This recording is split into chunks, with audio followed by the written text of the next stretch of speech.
Des choses à savoir, salut à ceux qui viennent d'arriver.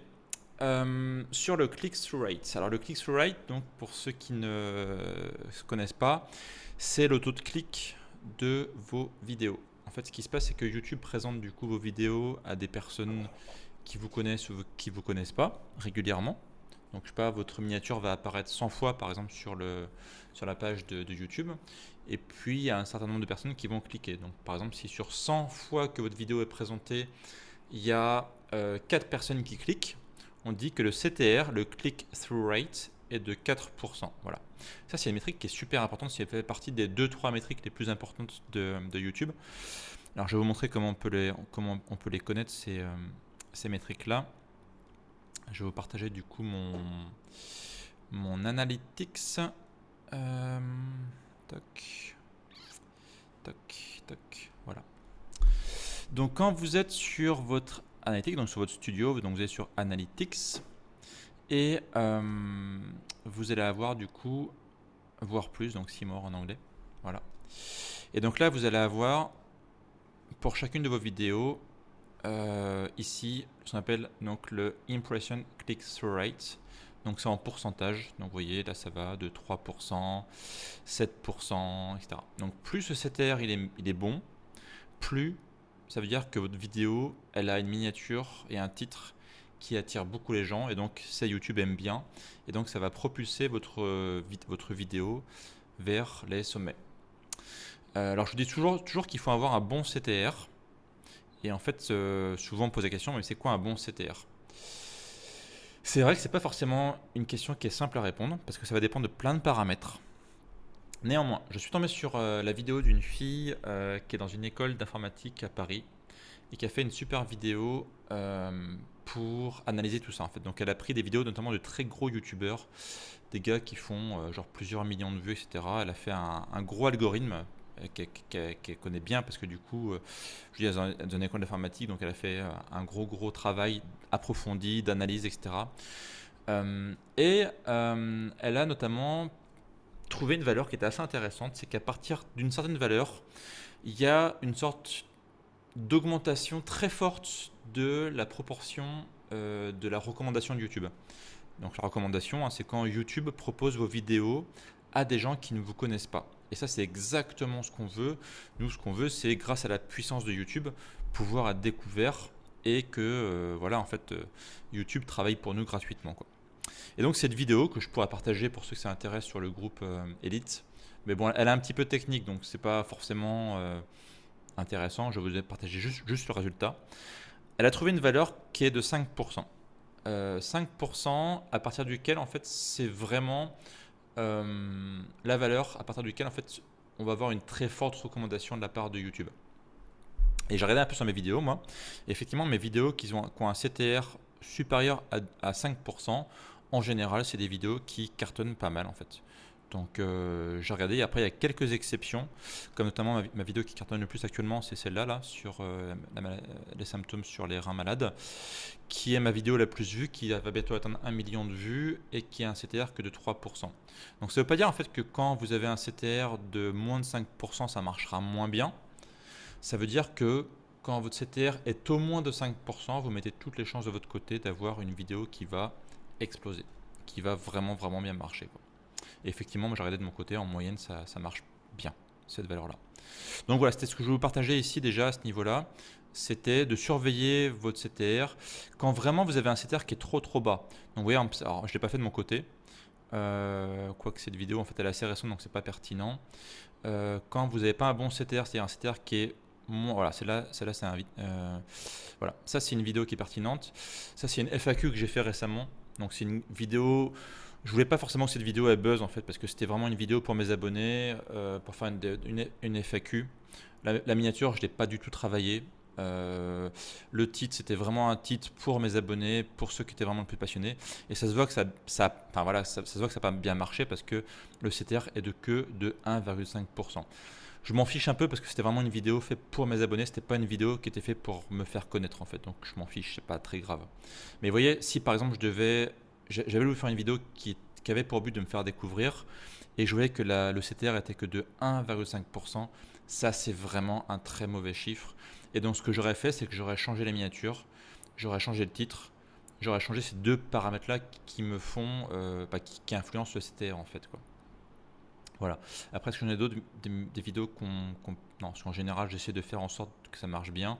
Donc en dessous de 3%, c'est pas bon. Celle-là, elle est pas bonne, par exemple. 2%, c'est pas bon. C'était ma vidéo sur arrêter le petit-déj, est-ce que c'est une bonne idée ou pas? Voilà. Bon, après, ouais, est-ce que c'était un live pareil et qui faisait 42 minutes? Je pense que là, ce qui explique le fait que les gens n'ont pas cliqué, c'est parce qu'ils ont vu le timing, ils ont dit, oh, à 42 minutes, c'est beaucoup trop long, et ils n'ont pas cliqué. Bon, après, c'est pas forcément le seul facteur, parce que j'ai des lives qui ont fait plus d'une heure et qui ont très bien marché. Mais bon, peu importe. Bon, ça, je m'en fiche un peu, j'ai pas forcément retravaillé cette vidéo, mais si jamais je voulais que cette vidéo ait buzz, en fait, eh bien, je retravaillerai ma miniature, je retravaillerai le titre. Donc si vous avez des vidéos, je sais pas, qui font 5, 10, 15 minutes, des vidéos normales on va dire, et vous voyez que ça marche pas, que ça décolle pas, surveillez votre CTR. Si vous voyez qu'il est entre 3 et 5%, bon c'est acceptable. Vers 5% c'est bien. Au-dessus de 5%, c'est très bien. D'accord. Au-delà de 10, c'est excellent.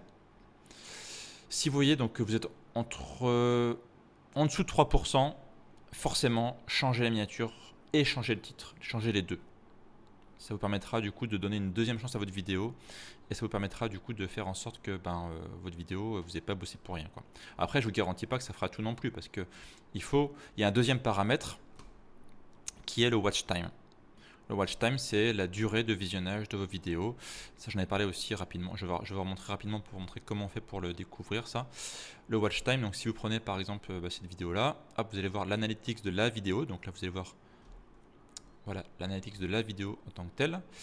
Et là, vous allez avoir du coup le watch time, voilà, qui est ici. C'est la courbe en fait de visionnage. C'est qu'est-ce qui se passe en fait avec vos viewers. Quel est le comportement de vos viewers sur la vidéo en fait. Ça, c'est une courbe super intéressante. Et cette valeur ici, donc average percentage view, ça veut dire en fait que grosso modo, vos viewers en fait regardent la vidéo jusqu'à 35%. Alors on va dire, ah c'est dommage, du coup les gens ne regardent pas jusqu'au bout. Mais il faut dire que ça arrive jamais. Vous aurez jamais 100% de visionnage d'une vidéo. C'est-à-dire que si vous avez 1000 personnes qui regardent la vidéo, c'est-à-dire que les 1000 personnes vont jusqu'à la fin, c'est impossible. Pourquoi? Parce que les gens des fois, ils se disent ils se sont trompés, c'est pas forcément une bonne vidéo qui s'intéresse, ou alors tiens, il y a les enfants à aller chercher, oh merde, on a oublié, donc hop, on éteint la vidéo en cours de route, ou alors je sais pas, on est sur un téléphone à regarder la vidéo et puis en fait on est dans le bus, ah merde, c'est faut descendre du bus parce que l'heure est arrivée. Enfin, voilà. Il y a plein de raisons qui font que les gens ne regardent pas la vidéo jusqu'au bout, donc ne vous inquiétez pas, c'est normal. Par contre, ici il ne faut pas avoir des valeurs trop catastrophiques non plus, quoi. Ici 35% par exemple, c'est pas extraordinaire, mais c'est acceptable, on va dire. Ce qui est intéressant en fait, c'est la courbe aussi qui est là. La courbe en fait, elle a toujours à peu près la même forme. Une bonne courbe, c'est donc une baisse au début, c'est normal, toujours normal, parce que les gens, pareil, ils se disent ouais en fait le mec il me revient pas, sa tête me revient pas, ou alors bof ça m'intéresse pas, la vidéo est trop longue, etc. Donc vous aurez toujours une baisse ici. Ça c'est, on va dire, c'est un peu les touristes en fait qui arrivent là. Mais après, ce qui va rester, ça va être les vrais, en fait, les gens qui s'intéressent vraiment à ce que vous faites, votre contenu. Et les vrais, du coup, doivent pas partir. Eux, ils doivent regarder la vidéo à peu près, on va dire, jusqu'au bout. Donc là, vous devez avoir grosso modo un plat, on va dire. Si jamais vous voyez ici votre pente qui se casse la gueule très très vite, ça va vers 0, en fait. Ça veut dire que votre vidéo, elle est totalement inintéressante. Voilà. Que vous n'avez pas donné assez de rythme, qu'il n'y a pas assez de mystère dans la vidéo, que vous donnez peut-être trop de choses tout de suite. Voilà. Il faut que vous mainteniez les gens sur un plateau ici. Et vers la fin, vous devez aussi avoir une petite pente ici qui va chuter parce que les gens sentent que c'est la fin de la vidéo et ils vont partir. Donc le début, en fait, pour pas que les gens partent, l'astuce, c'est mettre du mystère. Genre dans cette vidéo, vous allez apprendre 3 choses. Restez bien jusqu'au bout parce qu'il faut vraiment que vous appreniez ces 3 choses, c'est super important. Il ne faut pas faire ça à chaque fois, sinon forcément, à la fin ça va se voir. Il faut aussi bien sûr que vous teniez le suspense, il ne faut pas faire un faux suspense, il faut qu'il y ait un vrai suspense. Ou alors il faut dire qu'il y a une promesse, genre dans cette vidéo vous allez vraiment avoir la technique pour avoir tel résultat. Cette technique elle est hyper puissante, vous allez apprendre vraiment, enfin grâce à ça, ça va changer votre vie. Donc restez bien jusqu'au bout de la vidéo. Voilà, deux exemples. Et un point qui est important ici, et ça c'est super important, c'est la fin. C'est ce que je parle souvent de la méthode Netflix.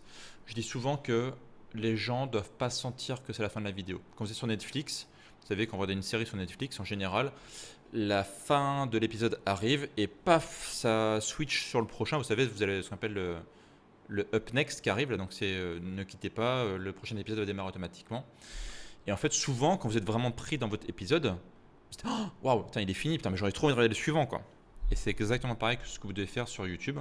Vous ne devez pas dire ici, l'erreur à faire, ce sera ici dire, je sais pas, vers 1 minute avant la fin. Merci d'avoir regardé cette vidéo. Cette vidéo est maintenant terminée. Vous pouvez reprendre votre activité. Pensez à laisser un petit like. Pensez à vous abonner à ma vidéo. Pensez à laisser un commentaire. Mais là, tout le monde est parti. À partir du moment où vous dites que cette vidéo est terminée, bah, les gens, qu'est-ce qu'ils font? Ils prennent leur souris et ils cliquent sur le bouton, sur la croix. Et moi, le premier, hein, moi je m'auto-analyse pas mal. Quand je regarde des vidéos en tant que viewer, quand je sens que c'est la fin de la vidéo, bah, je quitte la vidéo, ni plus ni moins. Sauf que ça nique votre watch time, en fait, ça nique cette valeur-là, qui est l'autre paramètre super important pour la recommandation YouTube. Donc faites tout pour que la fin de la vidéo soit pas pressentie. Il faut que vous surpreniez vos viewers. Il faut, comme sur Netflix, il ne faut pas qu'ils sentent que c'est la fin de la vidéo.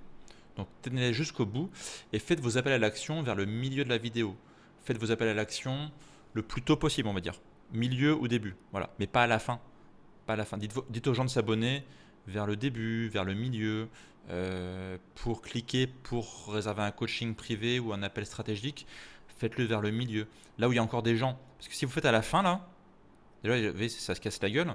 Mais si vous faites à la fin, après avoir dit merci d'avoir regardé cette vidéo, bah là, il n'y a plus personne en fait, quoi. Donc vous allez perdre des gens en cours de route, quoi.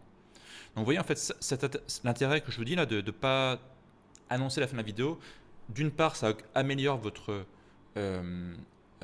watch time, et en plus ça permet aussi de faire vos passages, vos placements de passage à l'action, donc tout ce qui est call to action, le plus tôt possible, là où il y a des gens. Ok, on va regarder juste un autre pour vous voyez un petit peu à quoi ça ressemble un bon watch time. Alors par exemple, je sais pas, je vais prendre celui-là, par exemple, est-ce qu'il est bon ou pas? Je n'ai pas regardé. Celui-là est pas mal, ouais. 45%. Donc vous voyez là, on a une belle courbe aussi. Belle courbe, donc là une baisse normale au début, normale. Après un petit plat, bon qui est un peu moins plat, mais ça va quand même, c'est acceptable. Et puis à la fin, on voit bien ici, c'est cette petite courbe. Mais je fais en sorte de pas, moi, de jamais prévenir c'est la fin de la vidéo. Voilà. Vous voyez, c'est marrant, des fois il y a des petites augmentations ici. Normalement, on a toujours une baisse, et là il y a des petits pics. Les petits pics, c'est quand des viewers en fait reviennent en arrière pour revoir un truc que vous avez dit. Ça, c'est un bon signe, ça envoie un bon signal à YouTube. Ça dit en fait qu'il y a des choses vraiment intéressantes dans votre vidéo. Quand des gens reviennent en arrière, donc ça fait un petit pic, ça veut dire que là, il y a un truc intéressant. Donc vous pouvez regarder sur votre vidéo pour voir qu'est-ce qui s'est passé à ce moment-là. Vous cliquez en fait et vous allez voir dans la vidéo précisément le moment où vous parlez. Et là, en fait, il faut se dire que c'est intéressant. Il s'est passé un truc qui a plu à votre audience. Donc ça peut être des choses à refaire plus tard. Voilà, donc retenez bien cette valeur-là ici, super importante, au moins 30%. En dessous de 30%, c'est pas bon, clairement. Est-ce qu'on peut l'avoir cette valeur je ne sais plus si on peut l'avoir de façon globale sur toutes les vidéos. Si je vais sur le... Merde. Si je vais sur... ici, est-ce que je peux avoir le... Watch, oui, je peux l'avoir. Ouais, on peut l'avoir ici. Je l'ai pas vu en fait, mais effectivement, on peut le voir ici, le watch time. Ici en pourcentage. Voilà. Alors pourquoi ici j'ai un watch time tout pourri là? 1%. C'est pas bon ça. Qu'est-ce qui s'est passé? Ah non, pardon, c'est le watch time en hours. En fait, d'accord. Ça me paraissait bizarre parce que 1%, ça c'est catastrophique. Non, ça c'est le pourcentage d'heures en fait à quoi correspond la vidéo par rapport aux 28 jours. Voilà. C'est-à-dire qu'ici, grosso modo, cette vidéo qui est là, elle a fait 1% de toutes le nombre d'heures de vue. Ok, d'accord. Donc, par contre, est-ce qu'on peut l'avoir autrement? Est-ce qu'on peut avoir... Je crois pas. Il faut l'avoir vidéo par vidéo. Je suis pas sûr, mais bon. Average... Ah si, on l'a ici. Voilà. Average view duration. Voilà, average view duration. Voilà, ah ben là c'est en temps, c'est pas en pourcentage. Moi je voulais en pourcentage. Ah c'est ça, pourcentage view duration. Ok, c'est celui-là.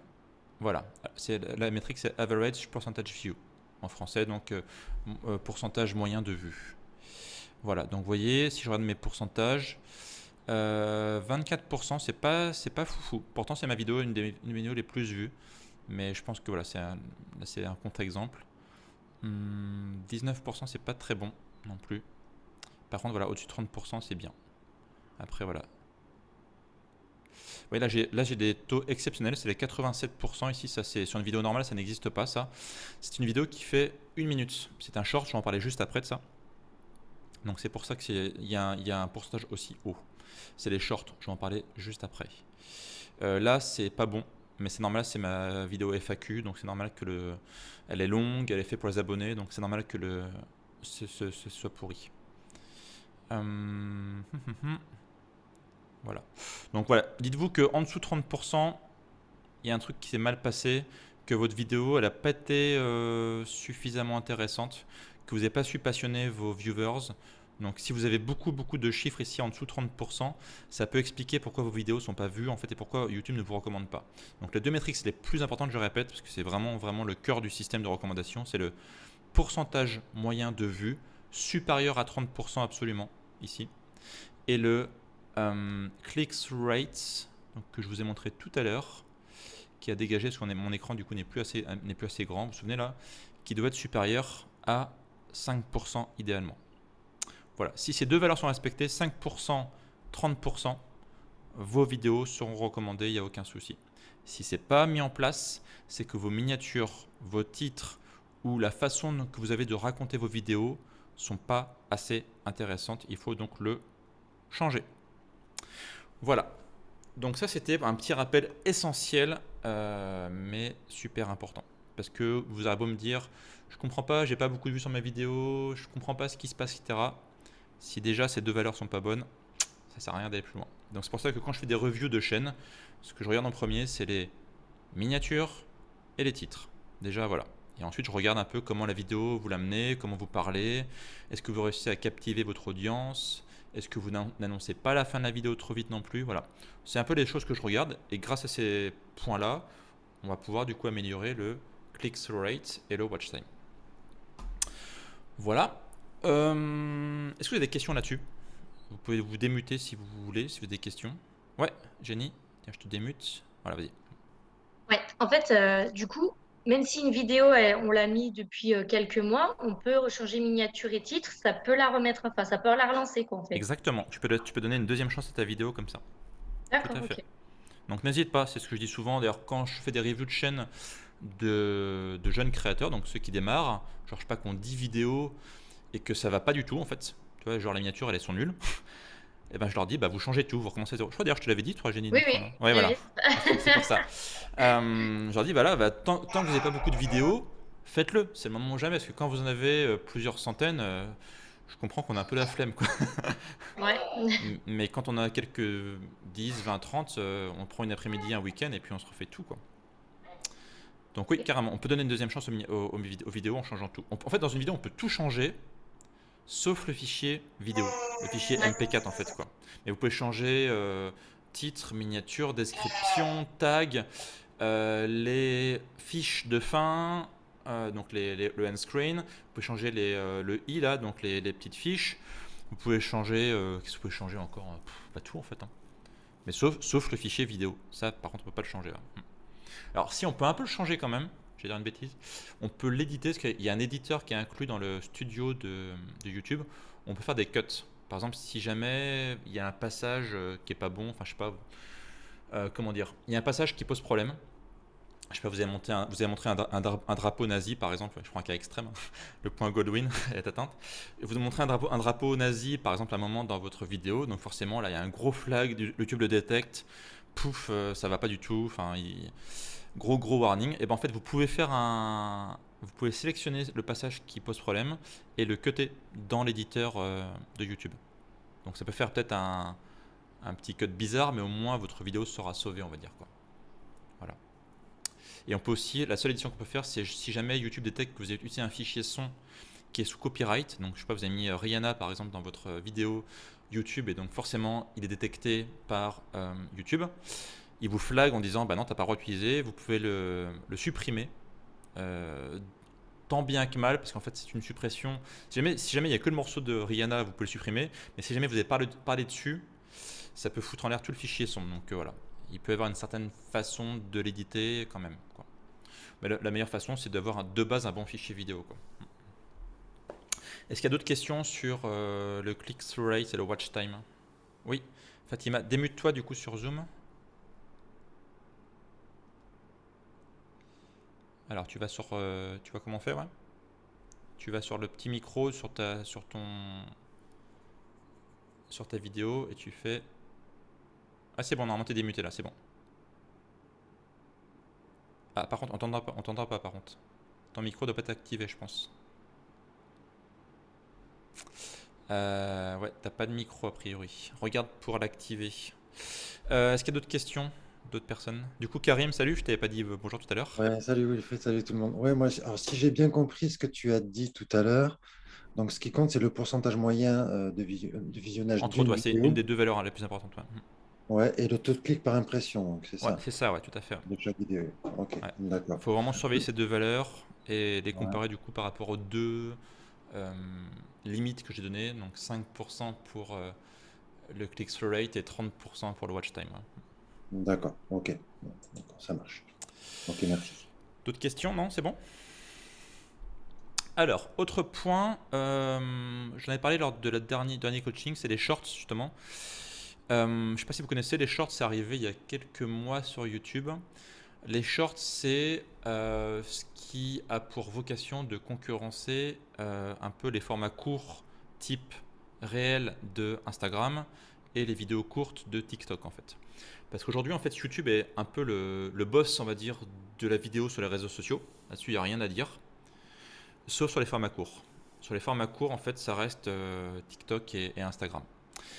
Et le problème, en fait, alors problème ou pas, on va dire la tendance plutôt, je dirais là. La tendance, c'est plutôt que les jeunes aujourd'hui, la jeune génération, on va dire ceux qui ont entre 20 et 30 ans, euh, ils sont plutôt extrêmement aficionados des formats courts de type vidéo de moins d'une minute. Et c'est eux demain qui seront peut-être nos futurs clients. Donc YouTube, en fait, il se dit, eh ben, les formats courts, je vais aussi m'y mettre. Voilà, les formats d'une minute, c'est ce qu'on appelle des shorts sur YouTube. Donc c'est arrivé il n'y a pas très longtemps, je pense que c'est encore un peu en cours de test, même si aujourd'hui tout le monde peut en faire. Les shorts, en fait, il faut s'y mettre à mon avis, même si on n'est pas fan.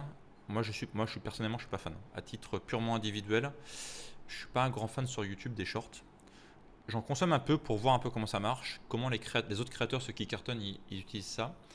J'en ai fait de mon côté aussi pour tester. Après, je vais vous dire pourquoi j'en fais. D'une part, donc ça permet de tester, ça me permet aussi de voir comment mon audience réagit à ça. Et ça me permet. Alors, déjà, mon audience, moi, c'est une audience qui a plus de 35 ans. Donc, ils ont un niveau de réaction qui est faible par rapport aux shorts. Je leur ai demandé ce qu'ils en pensaient dans un sondage et à 45% ils m'ont dit qu'ils aimaient et à 55% ils m'ont dit qu'ils n'aimaient pas. Bon, voilà. Je pense que j'aurais une audience qui aurait 25 ans, il m'aura dit vraiment l'inverse, quoi. Par contre, là où je vois que c'est intéressant, c'est que ça permet de faire du recyclage en fait. C'est que les formats d'une minute me permettent de faire des vidéos que je vais pouvoir ensuite utiliser sur mon Instagram et pourquoi pas sur le Facebook aussi, quoi. Donc ce que je fais aujourd'hui, c'est que je fais des vidéos donc d'une minute, donc alors moins d'une minute, hein, faut pas que ce soit une minute pile.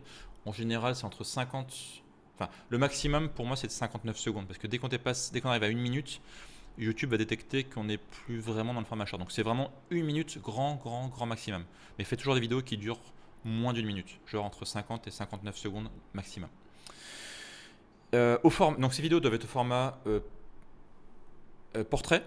Donc c'est-à-dire que vous devez avoir ici votre téléphone ou votre caméra qui doit être au format portrait, donc comme ça, pas comme ça. Comme ça. Donc c'est l'inverse de ce que je vous ai dit en fait lorsqu'on faisait des vidéos sur YouTube.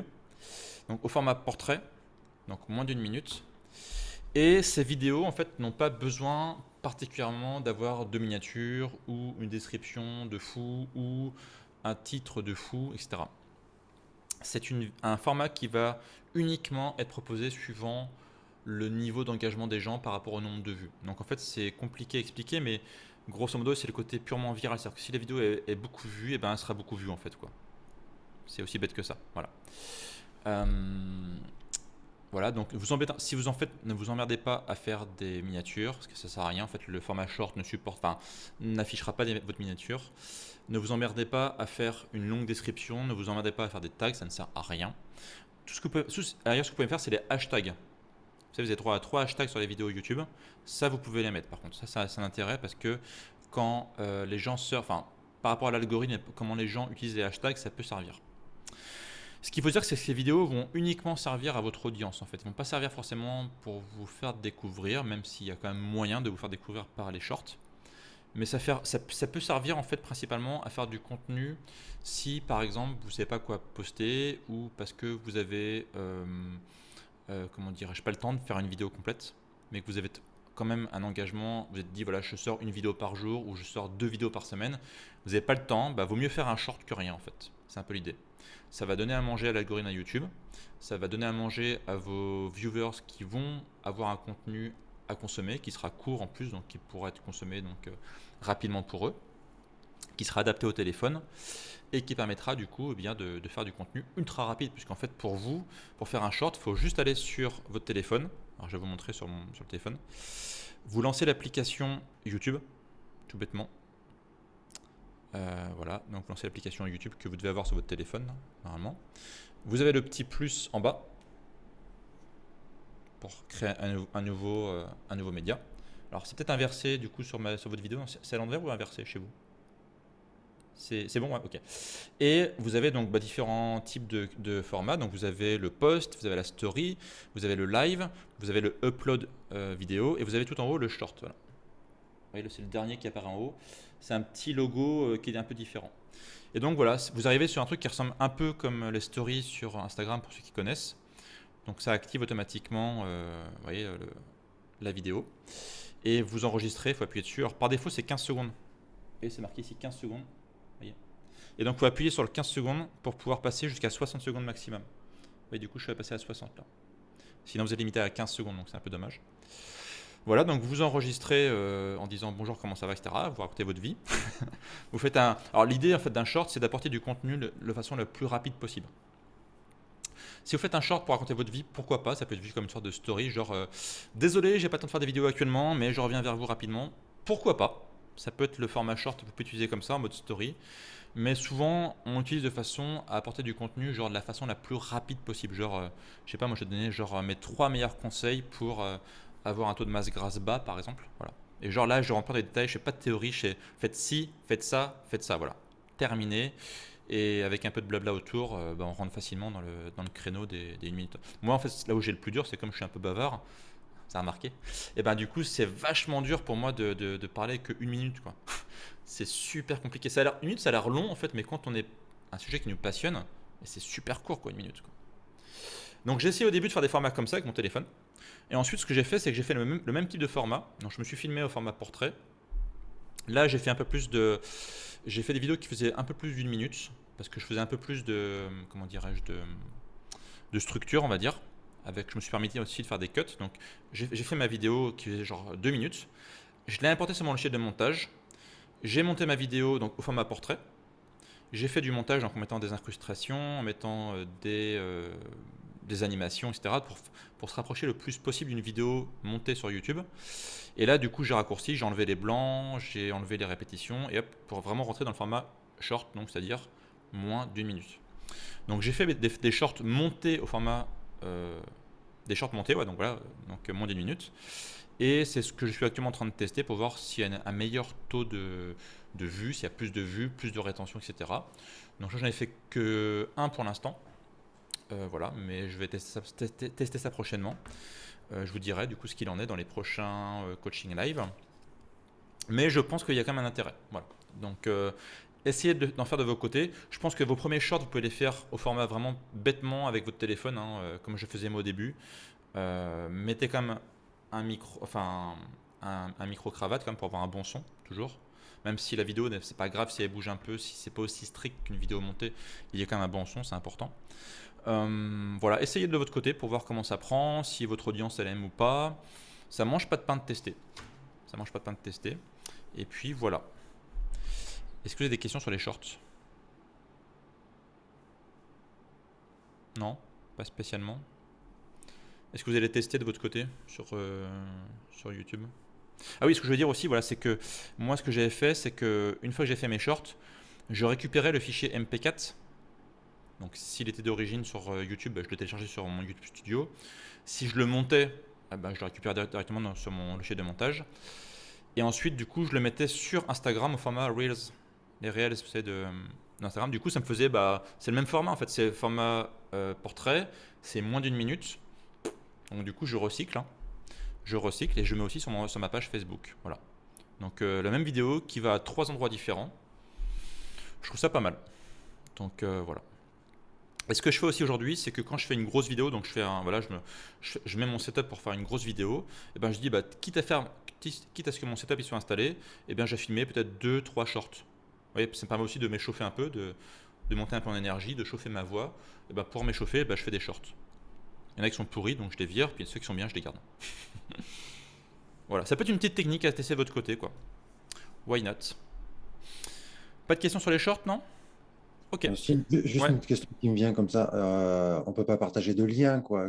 Par exemple, comme dans les stories Instagram ou Que nenni. Pas pour Facebook. l'instant. Peut-être dans le futur, parce que vraiment ce que veut YouTube, c'est vraiment se rapprocher un peu de ce que fait Instagram et TikTok sur la partie purement vidéo courte. Après, sur les shorts, sur les reels de Instagram, on peut pas partager non plus de Ouais, je liens. crois pas. Dans les stories, on Il n'y a peut, que sur les mais stories, ouais, mais qui durent que 15 secondes par définition. ouais. D'accord. Après, tu peux très bien faire un appel à l'action dans ton short. Hein. Ton appel à l'action, après, la structure d'une vidéo short, c'est la même qu'une vidéo normale. Donc, c'est-à-dire que tu as tout le champ description, tu peux voir les tags et compagnie. Donc, tu peux mettre des liens dans Dans la ta description. description. Ouais, Donc, si d'accord. tu fais un appel à l'action pour dire, voilà, coaching, programme en ligne, lead magnet, tu peux tester sans problème. Hein. D'accord. Merci. Voilà, moi je vous dis testez ça au moins pour pouvoir faire du recyclage. Si vous avez un compte Instagram pro, bah, quitte à faire des reels, alors les reels d'ailleurs je vous encourage à les faire parce que ça marche vraiment bien. Hein. Aujourd'hui c'est le format sur Instagram qui marche le mieux. J'ai testé un peu, ça marche vraiment vraiment bien. Et même à titre perso, pour la petite histoire, le week-end dernier j'étais à Venise et je me suis amusé en fait du coup sur mon Instagram perso à faire des reels. Donc en plus Venise c'est un joli endroit pour faire des vidéos qualitatives et tout, un peu stylé quoi. Et donc j'ai fait des reels à Venise. Je les ai mis du coup sur mon compte qui est privé. Ouais, de mémoire il est privé mon compte Instagram. Et je sais pas pourquoi, je sais pas comment ça marche, mais en fait dès qu'on met un reels du coup sur Instagram, il devient automatiquement public. Alors j'ai mis les hashtags aussi, hein, j'ai mis genre Venise et compagnie quoi dans mes hashtags. Et en fait, mais j'ai des reels qui ont plusieurs milliers de vues quoi. Alors que c'était un truc à la base privé. Donc faites gaffe à ça, mettez pas des reels trop perso non plus quoi. Mais si vous mettez des reels pro par exemple, bah, ils peuvent vite buzzer en fait quoi. Enfin buzzer. Mm. Dans le sens où ça peut très très vite être proposé par l'algorithme d'Instagram quoi. Donc ouais. Enfin moi je dis quitte à faire des petites vidéos courtes, autant les mettre partout quoi. YouTube, Instagram, Facebook. Voilà, ça mange pas de pain. C'est du contenu facile à faire donc autant le recycler quoi. Voilà. Un truc aussi que j'évoquais avant de faire les reviews de chaîne, c'était les podcasts. Le format podcast. Parce que il y a des rumeurs qui sont de plus en plus insistantes, qui sembleraient dire que YouTube va se mettre prochainement au format podcast aussi. Parce qu'aujourd'hui, YouTube fait tout, sauf les podcasts. Aujourd'hui, il n'y a pas vraiment aujourd'hui de format de plateforme de podcast vraiment digne de ce nom. Il y a genre pour tout ce qui est vidéo, donc c'est YouTube. Pour tout ce qui est photo, image, c'est Instagram. Pour tout ce qui est communautaire, c'est Facebook. Pour les podcasts, il n'y a pas vraiment en fait de plateforme digne de ce nom quoi. Les Américains sont très podcasts parce que eux, déjà dans leur culture, c'est plus présent. Il y a aussi une histoire du fait que ils sont souvent en bagnole dans des distances très très longues et au lieu d'écouter à la radio, ils écoutent des podcasts. Nous, on a peut-être un peu moins la culture podcast, mais je trouve que c'est en augmentation globalement. Et beaucoup de personnes ont vu des petits signaux dans YouTube qui montreraient qu'ils sont en train de mettre en place une plateforme de podcast. Si c'est le cas, ça va vraiment être super intéressant parce que il y aura toute la partie algorithme de YouTube, donc la découvrabilité, qui fera que peut-être plus tard, du coup, ben, vous pourrez avoir votre podcast qui soit proposé automatiquement par YouTube. Donc ce serait génial, quoi. Aujourd'hui, en plus, YouTube a déjà en fait une plateforme purement son qui s'appelle YouTube Music. Je sais pas si vous connaissez. C'est un peu le concurrent de. Comment ça s'appelle de. Merde, le nom m'échappe. Aidez-moi. Le number one de la musique. Là. Spotify, non? Ouais, Spotify. merci, Spotify, voilà. C'est un peu le concurrent de Spotify, merci. Alors moi personnellement, j'utilise YouTube Music en fait. J'ai pas Spotify, j'ai YouTube Music. Moi, je suis vraiment dans l'écosystème de Google. Et je trouve que l'interface est vraiment pas mal. Ça marche bien sur toutes les plateformes, enfin sur tous les périphériques, etc. Et je pense que du coup, ils vont se baser sur l'interface de YouTube Music, quoi.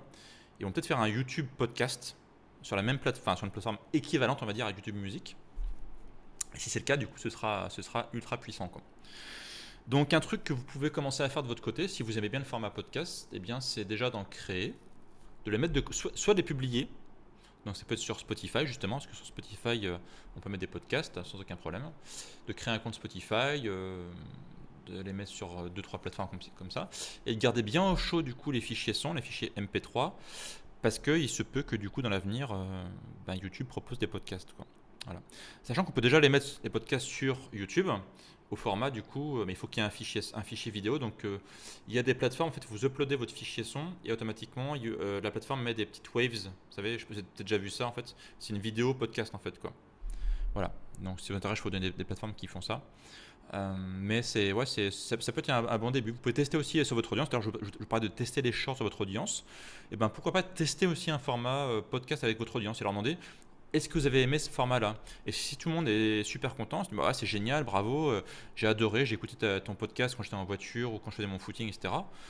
Bah, je trouve que le format podcast, c'est un format qui est vachement facile à faire parce qu'en fait, il faut juste un micro et c'est tout en fait, quoi. On peut faire la vidéo sans être bien physiquement, on peut faire en pyjama chez soi, sans qu'il y ait de lumière, sans qu'il y ait. Voilà, c'est super simple à faire. Et en plus, le format de podcast, c'est un format qui n'a pas forcément besoin de montage en fait. Quand on fait une vidéo, on fait des fois des ou des silences et on se dit bon ça on coupe au montage. Mais sur un podcast en fait, il n'y a pas besoin parce que le podcast c'est un peu une discussion en fait, quoi. C'est un peu, je parle avec des amis entre guillemets, quoi. Donc c'est facile à enregistrer, facile à monter parce qu'il n'y a quasiment pas de montage. On peut mettre un petit son au début, un petit jingle au début et un petit jingle de fin. C'est super simple à faire. Voilà, donc testez de votre côté, pourquoi pas, et puis proposez à votre audience sur YouTube, et puis regardez comment ça prend. Si les gens ils aiment bien, faites-en d'autres régulièrement. Et puis voilà, c'est ce que je voulais partager avec vous. Moi j'en ai pas beaucoup fait. Alors j'ai fait des podcasts que j'ai uniquement publiés sur Spotify pour l'instant, sur une autre activité. Voilà, mais voilà, à tester de votre côté, pourquoi pas. Des questions là-dessus, non, c'est bon? Alors j'ai vu dans le chat il y avait des questions. Comment je fais pour activer mon micro? Écoute, sur Zoom, je crois que tu avais réussi, Fatima, tout à l'heure, non? Tu n'avais pas réussi à faire ton micro, non? Ah. Alors pour activer ton micro, normalement sur Zoom, tout en bas, tu as un petit micro. Tout en bas à gauche de ton Zoom. Et il faut bien qu'il soit décoché. Tu n'as pas une barre dessus. Et tu as une petite flèche qui va vers le haut.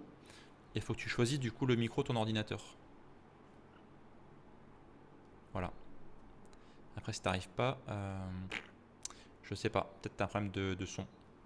Ou demande à quelqu'un qui s'y connaît peut-être par chez toi, peut-être tu as un problème de configuration. D'accord. Ah, ça y est, ça marche. Là, c'est mieux? Ouais, je t'entends. Ouais. Tu avais une question, non? Alors, j'ai commencé à faire des shorts Ouais. sur Instagram. Alors, sur Instagram, c'est les Reels, du coup. C'est les Reels, voilà, donc c'est ce que je voulais dire. Donc moi, ça dure à peu près 2 minutes. Je fais 2 minutes Ok. à peu près. Je sais plus le format, la durée maximum des Reels sur Instagram. On peut faire des trucs de plus d'1 minute? Je crois que c'est 1 minute, ouais. Je crois que c'est une minute max, je crois, de mémoire. Hein. Je suis pas sûr, mais à vérifier. Sur Facebook. Et sur Facebook, j'en ai fait des 1 minute également. J'en fais régulièrement. Ok. Donc à chaque fois donc comment je travaille, moi je finis ma vidéo YouTube, ensuite je la lance Après, je prends mon téléphone, je vais sur Facebook, je mets les mots-clés pendant 1 minute, je parle de ma vidéo, mais en mots-clés.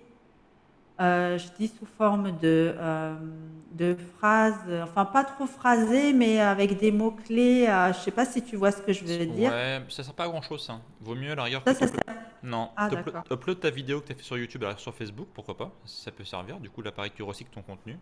D'accord. Par contre, utiliser des mots-clés dans Facebook et après mettre le lien, non, c'est trop compliqué là, tu vas perdre des gens en cours de route. Donc, non, par contre, ce que tu peux faire, c'est pour promouvoir ta vidéo sur Facebook, tu fais Oui. un post assez engageant avec une image, etc. Tu mets pas de lien dans le post, surtout pas.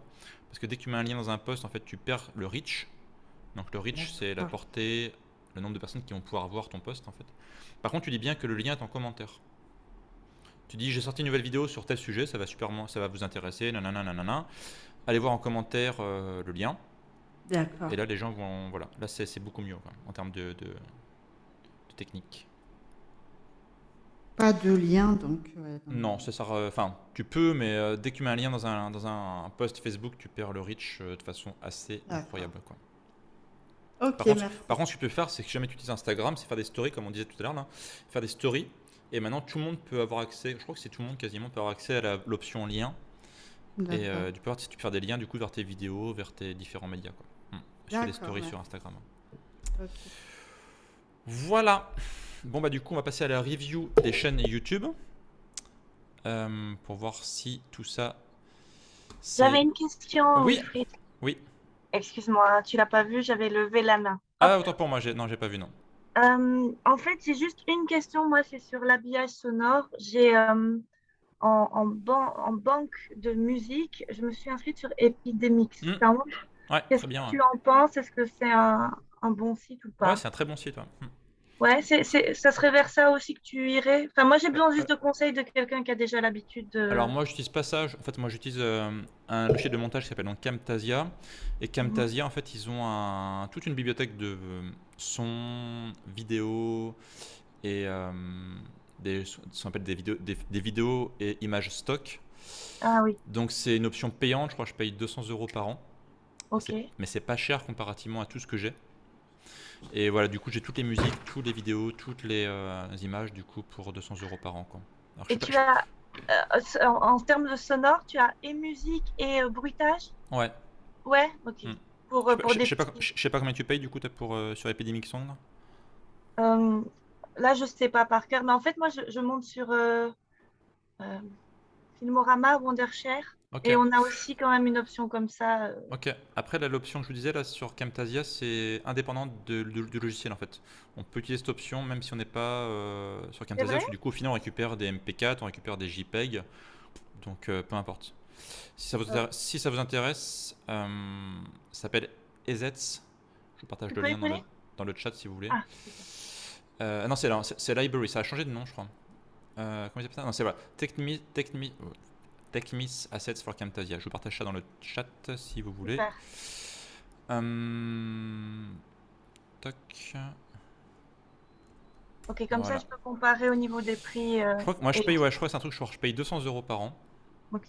Mais c'est pas cher du tout par rapport à tout ce que j'ai, quoi. C'est énorme.